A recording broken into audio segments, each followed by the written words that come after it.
कपास बीनू था कापड़ा, कादे सुरंग न पाए।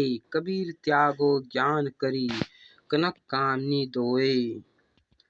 कबीर जी कहते हैं कि जिस प्रकार गंदे कपास से सुंदर वस्त्र नहीं बन सकता है, कबीर विज्ञान की बात कहते हैं कि हमें स्वर्ण और स्त्री दोनों का लगाव त्यागना चाहिए, क्योंकि ये दोनों ही हमारे लिए खतरा है।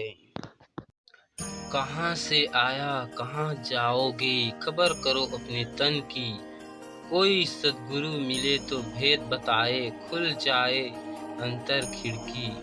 कबीर जी कहते हैं जीव कहाँ से आया है और कहाँ जाएगा।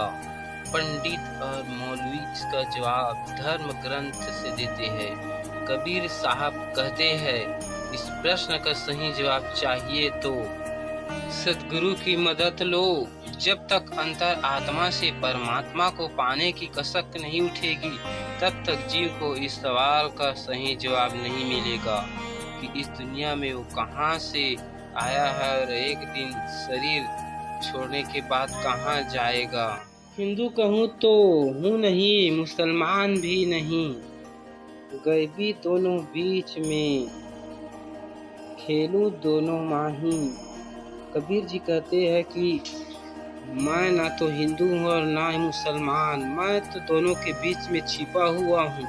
इसलिए हिंदू मुसलमान दोनों को अपने धर्म सुधार करने का संदेश दिया। कबीर साहब ने मंदिर और मस्जिद दोनों ही को बनाने का विरोध किया, और ये तन ही असली मंदिर मस्जिद है जिसमें परमात्मा का साक्षात निवास है।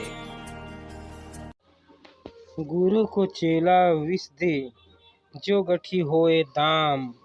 पुत पिता को मार सी, ये माया को काम। कबीर जी कहते हैं कि यदि शिष्य के पास पैसा हो तो वह गुरु को भी जहर दे सकता है, पुत्र पिता की हत्या कर सकता है। यही माया की करनी है। कबीर दुनिया से दोस्ती होए, भक्ति महभंग एकाएकी हरि सो, के साधुन के संग।